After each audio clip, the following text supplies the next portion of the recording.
पौर्णिमेच्या दिवशी त्यांचा शुद्धाभिषेकाने पाय धुतल्याचा व्हिडिओ समोर येतो आहे. कसं बघताय याच्याकडे काय सांगाल? काँग्रेसच्या नेत्याचे संस्कार संस्कृती अशीच आहे जे अशा पद्धतीचे वर्तन या राज्यामध्ये करतात. त्यामुळे तर बोध घेतला पाहिजे त्यांनी की काय करतोय, कशाकरता करतोय. याच्याने तुम्हाला खऱ्या अर्थाने समाजाची टीकाच मिळणार आहे. काय मिळणार आहे तुम्ही असे प्रयत्न करू नये. साहेब, संजय राऊतांनी एक ट्विट केलेलं आहे. त्यामध्ये असं म्हटलेलं आहे की अमित शहा यांच्या दौऱ्यामध्ये हिंदू सम्राट बाळासाहेब ठाकरे आणि अनंत दिघे या दोघांचे फोटो होर्डिंगवरनं गायब होते. खरा चेहरा दिसला असं त्यांनी काल ट्विट केलेलं आहे. असं आहे की हिंदू हृदय सम्राट बाळासाहेब ठाकरेजी आणि अनंत दिघेजी यांचे फोटो आमच्या सर्वांच्या हृदयाच्या रक्ताच्या वाहिनीमध्ये आहे. त्यामुळं इथं फोटो लावला नाही, तिथं फोटो लावला नाही.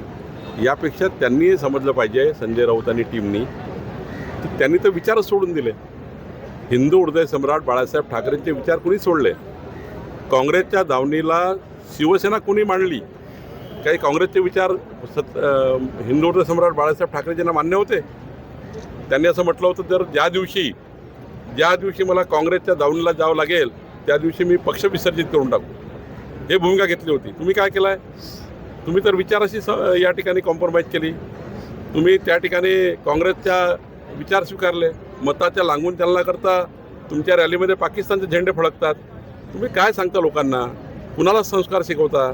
आणि त्यामुळं हे बोलणं सोपं आहे, वागणं कठीण आहे.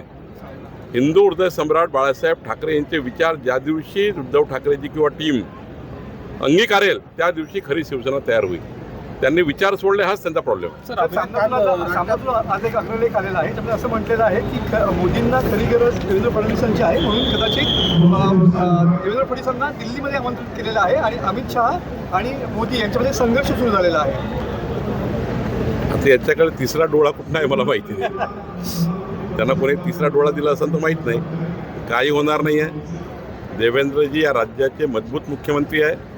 विकसित महाराष्ट्राचा संकल्प देवेंद्रही पूर्ण करू शकतात. त्यामुळं अशा वावड्यांना, अशा बोलण्याला काही अर्थ नाही. सर, दिग्गजांची जी भेट झाली आहे म्हणजे हे विदुष्ट निर्माण करण्याचा प्रयत्न. खरं तर एकनाथ शिंदेजींनी अशा लोकांवर कडक कारवाई केली पाहिजे.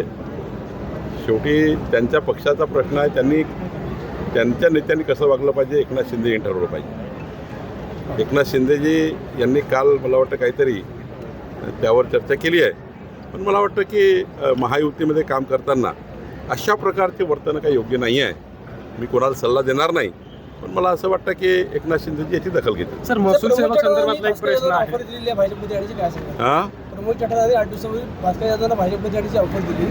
काय सांगेल? प्रमोद चटर्जी भास्कर जाधव नाही, ते कुठल्या संदर्भाने बोलले मला माहिती. सर, महसूल सेवक संदर्भातला एक विषय आहे. महसूल सेवक संदर्भातला तुम्ही सांगितलं होतं की महसूल जे सेवक आहेत त्यांना आम्ही आरक्षण देऊ भरतीमध्ये, पण एमपीएससीच्या जाहिराती झाल्या त्यामध्ये तसा कुठे उल्लेख नाही. हे एमपीएससीमध्ये येणार नाही, कारण जो त्यांचा आर आहे त्या आर आरमध्ये बदलावं लागतं. तलाठ्याचा जो आर आहे ती राखीव करावं लागतील पुढच्या 3 महिन्यांचा, आणि आर आरमध्ये याच्या अंतर्भूत करून मग एमपीएससीला काढणार आहे. पण मी जे वचन दिलं आहे कोतवालांना, महसूल सेवकांना 20% तलाठ्यामध्ये आरक्षण राहील, तो आम्ही पूर्ण करणार. रत्नागिरीमध्ये 155 अंतर्गत दुरुस्तीच्या ज्या कारवाई आहेत, म्हणजे डाटा ऑपरेटरमुळे ज्या काही नावामध्ये चुका झाल्या त्या सुद्धा केसेसमध्ये घेऊन भरपूर वेळ लावला जातोय आणि त्याच्यामध्ये लांजा राजापूरमध्ये सर्वाधिक केसेस आहेत असं आम्हाला माहिती मिळत आहे. आपण काय याच्यावर मी आज 2.5 तास महसुली बैठक घेणार आहे, ज्यामध्ये 155चा दुरुपयोग आहे, 70B दुरुपयोग आहे, 85चा दुरुपयोग आहे, अव्वाच्या सव्वा गडबडी चालू आहे. धनदांडग्या लोकांनी या ठिकाणी लँड बँकिंग सुरू केलेलं आहे. त्यामुळे याचा सर्व अभ्यास करून काम करणार आहे. त्यामुळे 70B, 155 आणि 85 या तिन्ही कलमाखाली संपूर्ण आढावा मी घेणार आहे. शेवटचा प्रश्न, विद्यार्थी सेनेचा जो मेळावा त्यामध्ये असं म्हणाले की 1400 कोटी रुपये आणि सिद्धिविनायक जे मंदिर आहे ते वर्षाचा ऑफर आहे, त्या संदर्भातलं पत्र विश्वास एकनाथ शिंदेने लिहिलंय. आकडा मागच्या किती वर्षामध्ये? मी एकच सांगेल की शेवटी हा उघड कोणी आणला आहे? आम्हीच उघड आणलेला आहे. या ठिकाणी मोठ्या प्रमाणावर कारवाई आम्हीच करतो आहे. नुसतं तोंडाने बोलून काही होणार नाही. आमचं सरकार त्या ठिकाणी उत्तर प्रदेशमध्ये काम करत आहे, इथे महाराष्ट्रात आमचं सरकार काम करत आहे. त्यांनी विधायक सूचना दिल्या पाहिजे का दिल्या पाहिजे. राजसाहेबांचा आमची धन्यवाद व्यक्त करू. त्यांनी सांगितलं सिद्धिविनायकला हे झालं ते झालं. त्यांच्या सूचनाचा नक्की आम्ही विचार सरकार करेल. पण सरकारने काय केलं आहे, सरकारने त्या ठिकाणी बदमाशी केली आहे, सरकारनेच त्या ठिकाणी सिद्धिविनायकाचे पैसे काढलेले आहेत. मग मागच्या काळामध्ये उद्धवजी मुख्यमंत्री असताना त्यांच्या पक्षाचा जेव्हा सिद्धिविनायकला अध्यक्ष होता तेव्हा जेव्हा भ्रष्टाचार झाला उद्धवजींनी केला का?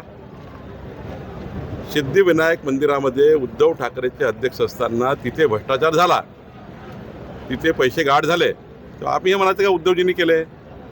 सरकारलाच त्या ठिकाणी इन्व्हॉल्व करणे योग्य नाही. हां, ते चौकशी झाली पाहिजे का, दोषीला कारवाई केली पाहिजे का, त्याला जेलमध्ये टाकलं पाहिजे का, सारं केलं पाहिजे. अयोध्येचं मंदिर असो की सिद्धिविनायक असो ते आम्ही करू. पण सरकारलाच त्या ठिकाणी प्रत्येक गोष्ट सरकार. उद्या तलाठ्याने काही कमी जास्त केलं तर मंत्री राजीनामा द्या. उद्या कोणी सिस्टीममधले कोणी काही गडबड केलं का मंत्री राजीनामा द्या. सिस्टीममध्ये गडबड झाली तर ती सुधारण्याची जबाबदारी आमची आहे. तलाठ्याने चूक केली तर त्याची माझी जबाबदारी आहे. पण मंत्र्यांनीच राजीनामा दिला पाहिजे. सरकारच दोषी आहे सिद्धिविनायकाकरता. मग उद्धवजी दोषी असतील तेव्हा मुख्यमंत्री असताना. असं करू नका. या महाराष्ट्राच्या संस्कार संस्कृती सर्वांनी जपली पाहिजे. ती आमची जबाबदारी त्यांची आहे. आणि या महाराष्ट्राला योग्य वळण दिलं पाहिजे. महाराष्ट्राच्या युवकांना असंतोषाकडे नेऊ नका. त्यांना या ठिकाणी विकसित महाराष्ट्राकडे न्या, एवढीच विनंती माझी राहणार. संदर्भातल्या भाषणामध्ये आहेत. पण आत्ताचा तो प्रश्न थेट राजकीय येतो.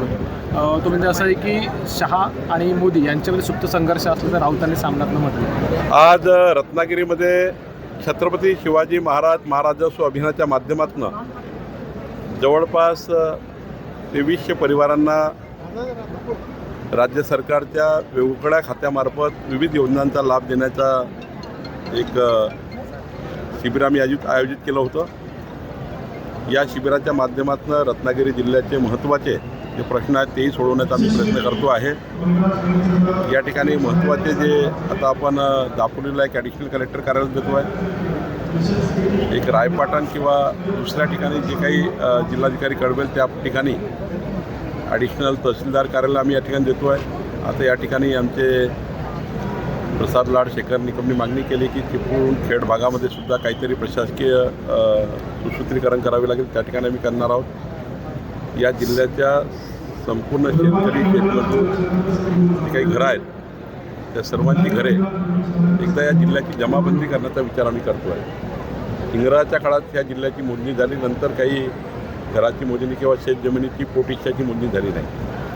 त्यामुळे या जिल्ह्याला स्वामित्व योजनेच्या माध्यमातून संपूर्ण घराचं मोजमाप, सरकारी मोजमाप आणि नक्षा योजनेच्या माध्यमातून शहराचं मोजमाप, या रत्नागिरी शहराला सुद्धा प्रत्येक घरांना मोजमाप करण्याचा विचार आम्ही केलेला आहे. 2 वर्षामध्ये आमचं रत्नागिरी जिल्ह्याचं खरं पुरं त्या ठिकाणी जी मालकीत्व आहे ते लोकांना मिळणार. सोबतच या जिल्ह्याचे शेत रस्ते संपूर्ण मोजणी करणे, सीमांकन करणे, त्या रस्त्याचं मुख्यमंत्री बळीराजा पांढर रस्ते योजनेमध्ये मजबूतीकरण करणे, या सर्व बाबी आम्ही करतो आहे. आणि त्यामुळं रत्नागिरी जिल्ह्याचे एकंदरीत महसूल खात्याचे प्रश्न हे सोडवण्याकरता मी या ठिकाणी जिल्हाधिकारी कार्यालयामध्ये 2.5 तास संपूर्ण या जिल्ह्याची संपूर्ण पुढची भूमिका काय असेल ती आम्ही पूर्ण करतो आहे. खरं तर माननीय मुख्यमंत्री देवेंद्र फडणवीसच्या सरकार, आमचं सरकार हे खऱ्या अर्थाने पुन्हा एकदा विधानसभेच्या निवडणुकीत महायुतीने जे जाहीरनामे दिले होते ते जाहीरनामे आता आम्ही पूर्ण करण्याचा संकल्प केलेला आहे. आता आमच्या सरकारने शेतकऱ्याचं कर्जमाफ असेल, शेतकरी महिलांना दर्जा देण्याचा विषय असेल, शेतकऱ्यांना वीज पंपाचे वीज बिल माफ असेल, या सर्व गोष्टी केलेल्या आहेत आणि रत्नागिरी जिल्ह्याची अपेक्षा आम्ही पूर्ण करणार आहोत. राहिला प्रश्न राजकीय, 100% मी एवढं सांगेल की या जिल्ह्यामध्ये, या महाराष्ट्रामध्ये आमचं महायुती ही प्रचंड मजबूतीने महाराष्ट्राच्या विकासाकरता काम करत आहे, विकसित महाराष्ट्राकरता काम करत आहे. त्यामुळं किती कुणी राजकारण केलं तर त्यांचं राजकारण त्यांना लखलाभ आहे. आम्ही मात्र आमचा जाहीरनामा, संकल्पनामा जनतेला दिलेलं वचन पूर्ण करता काम करतो. साहेब नमस्कार. रत्नागिरी जिल्ह्यामध्ये बँकेत कर्ज घ्यायचं असेल किंवा शासकीय कामासाठी बक्षीसपत्र करायचं असेल तर अनेक नावांचा प्रश्न असतो. लोक सहिस्सेदार संमती देत नाही, त्यामुळे लोकांना बँकेत किंवा आंबा बागायतीवर कर्ज वगैरे काय मिळत नाही शेतकऱ्यांना. आणि किंवा संमतीपत्र जरी द्यायचं असेल किंवा बक्षीसपत्र करायचं असेल शासकीय कामासाठी एखाद्या निधीसाठी तरीसुद्धा अनेक अडचणी येतात. असंख्य सातबाऱ्यावर नावं असल्यामुळे तर तो प्रश्न आपण कसा सोडवणार? नाही, खऱ्या अर्थाने पोट हिस्सा मोजणी झाली नाही आहे. ज्या दिवशी पोट हिस्साची मोजणी सातबारावर येईल, भावकीमध्ये किती कोणाचा हिस्सा आहे तर सीमांकन झालं नाही. त्यामुळं खरे या ठिकाणी हा खरा या राज्याचा हा महत्त्वाचा इश्यू आहे. त्यामुळे रत्नागिरी जिल्ह्याचं पोट हिस्साचं सीमांकन शेतकऱ्यांचं जसे जसे हिस्से आहेत तसं सीमांकन करून देणे आणि त्यांचं वेगळं स्वामित्व करून देणे हे झाल्यावर सर्व प्रश्न मार्गी लागतील. त्याला 1.5 वर्ष वेळ लागेल, पण 1.5-2 वर्षामध्ये मात्र हा प्रश्न सुटेल. मग काही एकामेकाला कोणी आडवं येणार. पण साहेब तात्पुरत्या स्वरूपात पूर्वी हमीपत्रावर बँकेतून कर्ज दिलं जायचं, मात्र आता हमीपत्राची सुद्धा अट रद्द नाही, करण्यात मी आलेली आहे. तो प्रश्न बँकेने 100% लाभार्थी शेतकऱ्यांना कर्ज दिलं पाहिजे याकरता कुठली अट नाही आहे. त्या जर काही जाचक अटी बँकांनी तयार केल्या असतील किंवा लावल्या असतील तर आता माझ्या जिल्हाधिकारीच्या बैठकीमध्ये मी LDMला आणि बँकरला बोलवेल. जाचक अटी काढलेल्या आहे सरकारने. कुठलंही बक्षीसपत्र ठीक आहे, एक हमीपत्र द्यावं लागतं ते देऊ, पण असं नाही करतायत तुम्हाला शेतकऱ्याला कर्ज देणार नाही. शेतकऱ्याला कर्ज द्यावंच लागेल. ती मॅन्डेटरी जबाबदारी बँकेची आणि आमच्या महसूल खात्याची आणि राजस्व विषयाची आहे. ते आम्ही जर हा प्रश्न असेल तर मी जिल्हाधिकारी कार्यालयात सोडवेल. काँग्रेसचे नेते